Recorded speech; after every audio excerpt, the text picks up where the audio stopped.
Welcome to East Texas Explorer. I'm Esmeralda Davila. And I'm Miss Sonia Croyle. As we kick off another semester of East Texas Explorer, we do it right with a show that is packed with stories being talked about locally and nationally. That's right, from racial discrimination to the use of body cameras by police here at SFA.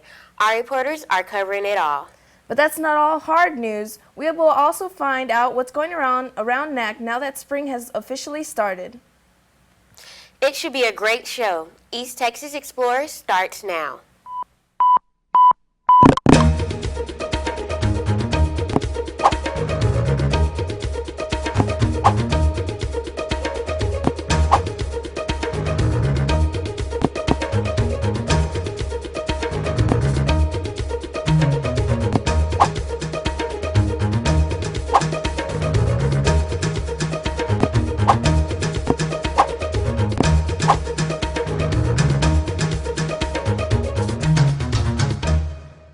For the past 23 years, most servers in the U.S. receive an hourly pay of $2.13, and that's without tip. Well, what exactly do servers do? How much do they get paid on average with tips?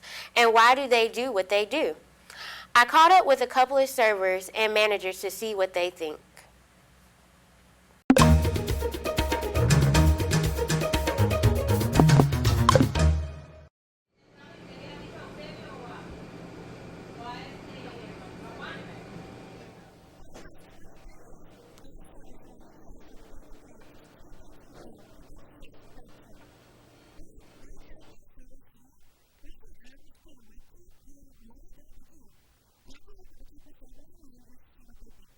I believe that right now the status quo is just fine. I think servers enjoy the way that it is right now.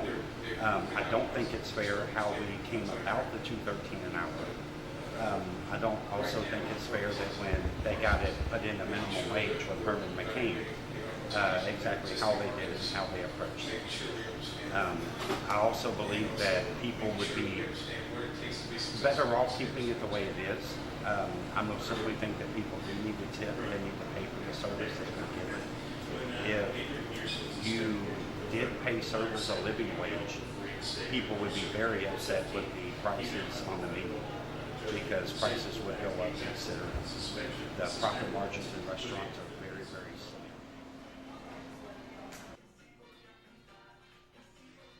Servers are responsible for ensuring customers have the most satisfying experience. Servers receive their earnings from a combination of hourly wages and tips. On average, the hourly wage with tip earned is $8.92. Servers at La Coretta say it helps pay off tuition, and although tips usually make up the difference, sometimes it does not make ends meet. Former president of the National Restaurant Association, Hernan Cain, is to thank for the federal minimum wage of $2.13 an hour. He believed that if the minimum wage was raised any higher, many jobs would be lost and eliminate beginner-level positions. With East Texas Explorer, this is Lila Gonzalez.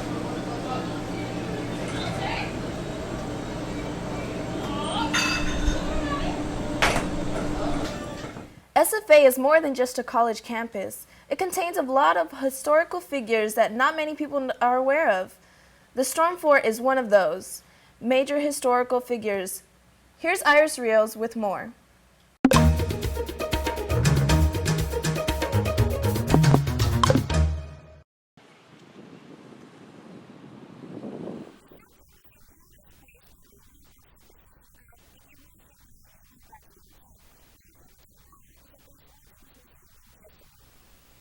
Known as La Casa de Piedra in Spanish because of its iron brick-like structure, the stone fort was first built in the mid-1700s by Antonio Gil Ibarbo. In the beginning, Ibarbo used it as a trading center in which he stored goods from the United States to trade to Indians for skins and hides. After it was sold from time to time, the stone fort that once started out as a colonial house was used for more than just trade. It became a shelter, a saloon, and used for various government facilities, including 4 revolutionary actions. Along those events, the fort was remodeled depending on how the owners wanted it.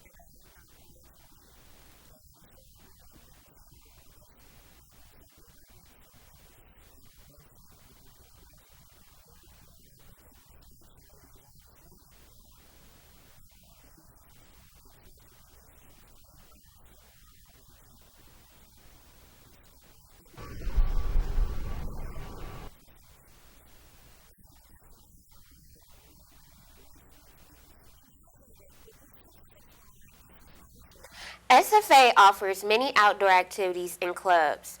Though, if you are an off-roading type of person, this particular club might fit you. Josh Kroon has the story.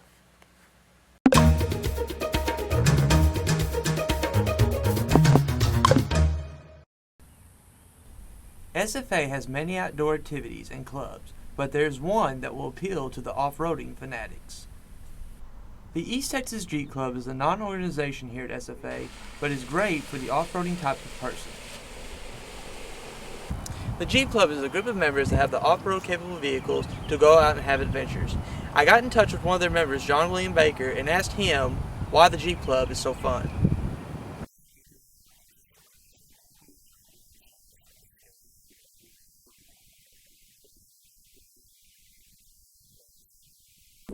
John then took me out to one spot just off University Drive where they go off-roading at. As you can see, he really enjoys what he does. After learning that the Jeep Club has been around for 4 years now, I asked John, what are the requirements for being in the Jeep Club?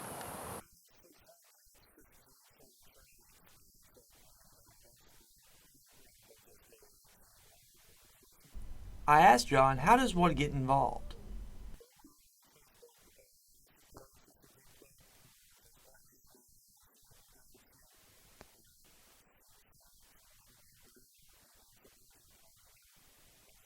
Off-roading can be fun, but it can also lead to accidents, so I asked John about their safety regulations.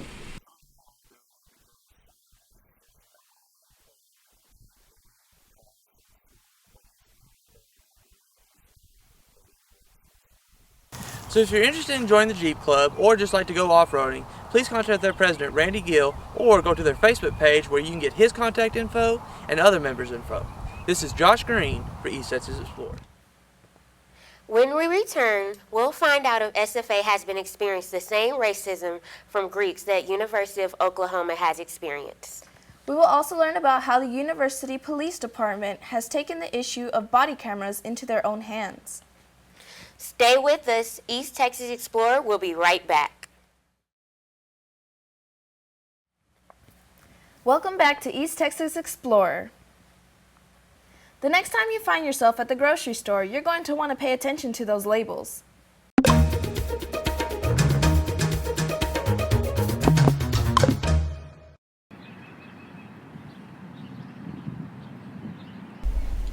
Grocery shopping, a task on many consumers' to-do list.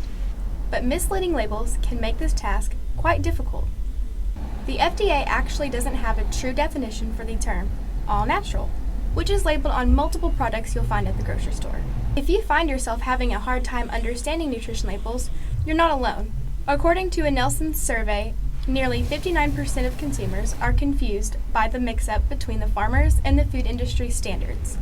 Claims on packages, raised without hormones, excludes poultry, pork, and goats.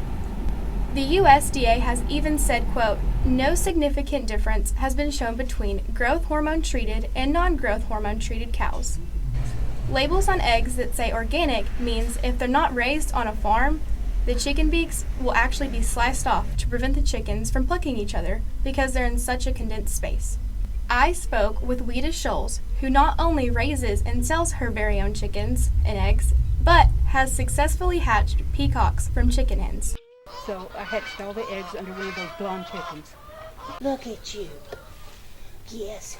Eggs produced by farm hens actually have 3 times more vitamin E, 1/3 less cholesterol, and 1/4 less saturated fat. For more information, you can email Weta at scholesweta@yahoo.com. For East Texas Explorer, I'm Kendra Kalasek. With everything going on with Oklahoma University, racism has been brought forward as the main focus. Some may wonder if SFA could be experiencing the same issues.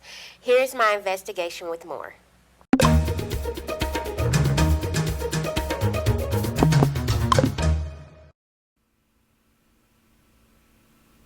Over the past month, Oklahoma University has received plenty of attention. This attention does not come as praise, but a direct attack after a video of one of their fraternities, Sigma Alpha Epsilon, went viral. The video included their members chanting racist remarks. With all the media tuning in, some are not shocked, stating that they believe this is not the first case of racism. Even just on SFA's campus, but I feel like at universities all over the nation, things like that, of course, are probably going on at other chapters. There are over 100 Greek organizations listed nationally. History has shown that once upon a time, ethnicity was a barrier, and being that each fraternity and sorority founders consisted of one race. As a result, their members too reflected that same ethnicity. With the OU case, some may wonder if SFA experiences some of the same discrimination issues. SFA is personally home to 4 unique councils, all derived from different backgrounds. Officers of these councils do believe that times have changed.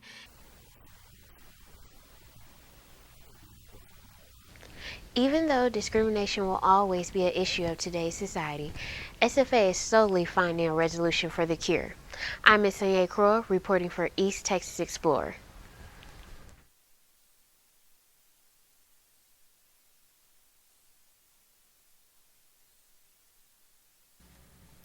The issue of food waste is a serious situation, and people should be aware of it. Dulce Flores will give us some facts and remedies to get rid of this problem.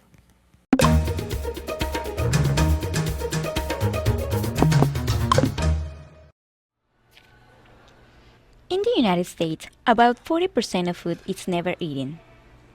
The issue of wasted food is simply not on the radar of many people who live in this country, even those who consider themselves environment or cost conscious. As food has been so cheap and plentiful in this country, people do not value it properly. It drives people to waste about more than 20 pounds of food per person each month. It equals to more than $1,000 to almost $2,300 annually in waste for a family of 4. Josh Galvan welcomes us to his house to take a look at his fridge. In this apartment, we live 3 people. We spend around $240 on groceries a month. We try to eat everything, but sometimes it just doesn't happen. Preparing large amounts of food at home also leads to the huge amount of wasted food. For example, these green beans here. If they don't get eaten by today, I end up throwing them tomorrow or something because it's just nasty.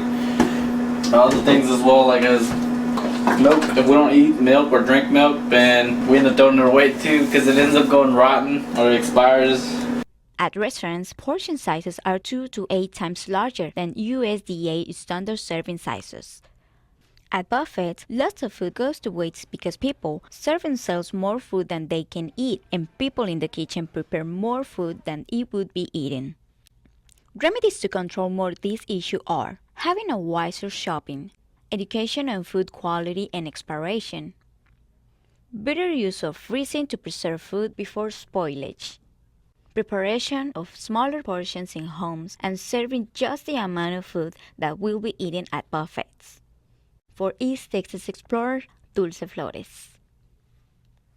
The use of body cameras on police officers has been a hot-button topic in the country recently. SFA UPD uses body cameras. Devin Shesko has more on the story.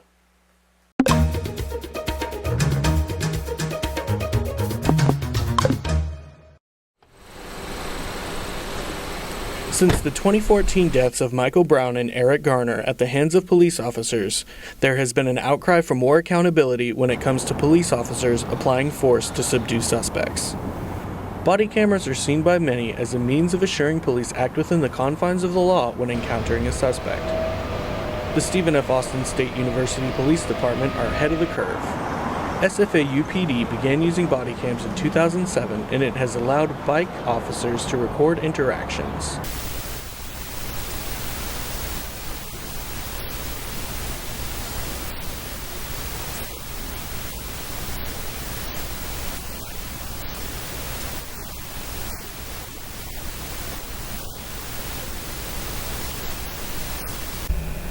The cameras are very easy to use. Just flip open the lens and it will start recording.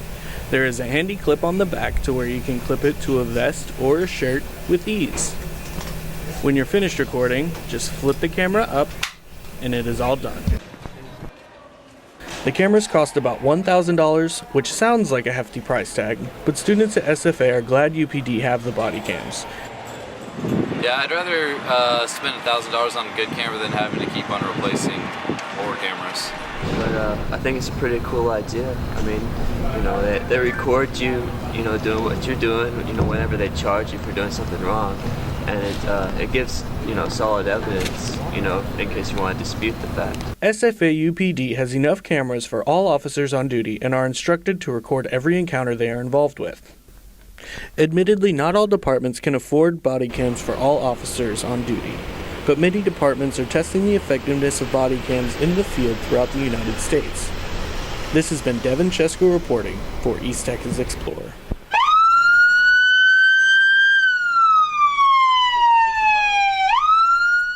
After the break, we will return with how Friends of Nacogdoches has honored the people who have impacted the oldest town in Texas. We'll also be talking about a long-standing spring tradition. The Nacogdoches Azalea Trail is right after the break. Don't go away. East Texas Explorer will be right back. Welcome back to East Texas Explorer. Nacogdoches has been around for hundreds of years, and the Friends of Nacogdoches made sure to honor those historically made an impact on the oldest town in Texas. Cammie Hens went to find out more.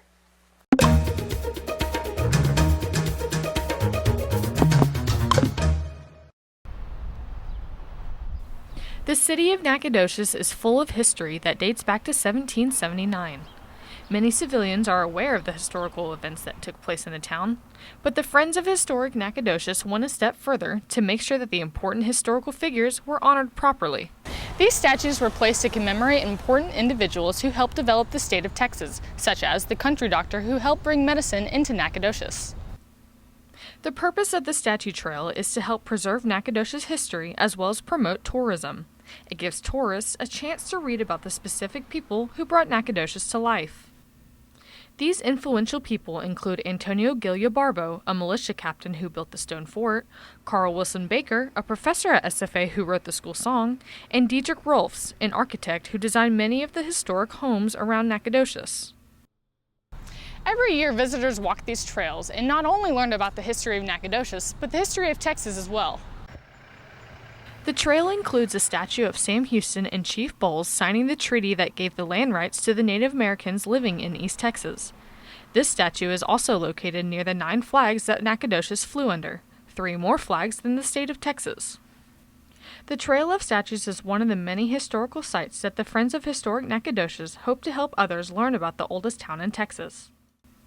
For more information about the statues or other historical sites, visit the Nacogdoches Visitors Bureau located on Main Street in downtown. For East Texas Explorer, I'm Cammie Hens. The SFA women's soccer team has created a camp that helps kids get active again. I went out to learn more on the story.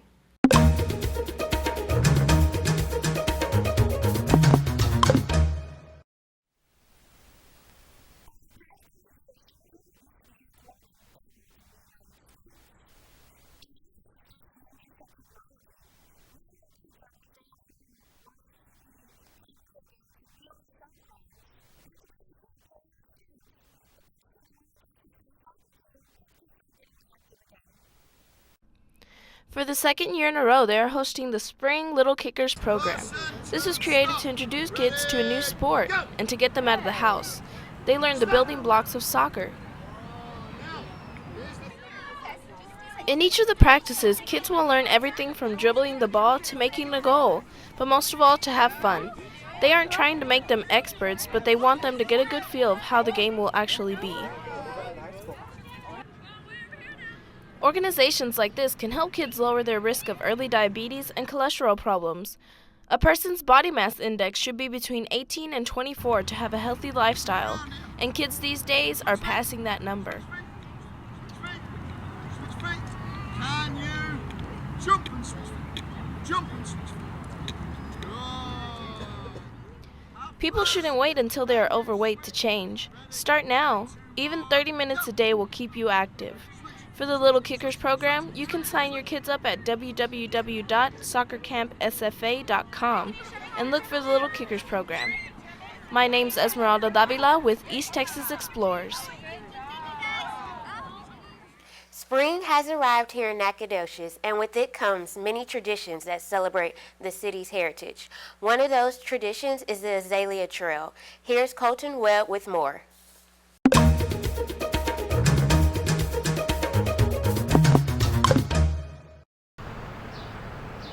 Since the beginning of March, the Nacogdoches community has been in full bloom after kicking off festivities that celebrate the Azalea Trail. Azaleas are one of the many attractions that the Texas garden capital is known for. Azaleas are also known as the royalty of the garden and grow best in shaded, moist, and slightly acidic soil, which makes them the perfect complement to the East Texas pines. Relatively pest-free, azaleas produce flowers that come in colors ranging from white, purple, pink, red, orange, and yellow, and are in full bloom throughout the month of March. It is this time each year where hundreds of green thumbs make their way to Nacogdoches to see the beauty of the Azalea Trail. The 25-mile-long trail consists actually of 3 different trails: the Southern Indica Trail, the Evergreen Azalea Trail, and the Fashion Azalea Trail. The highlight of the route is the Ruby M. Mize Azalea Garden. The 8-acre garden is the result of a partnership between the Stephen F. Austin State University Horticultural Department and members of the Nacogdoches community. Construction began in the winter of 1997 in response to wishes by Nacogdoches residents that the university beautify its eastern entrance. The garden consists of 46 planting beds, 125 miles of accessible trails, and is cared for by local families.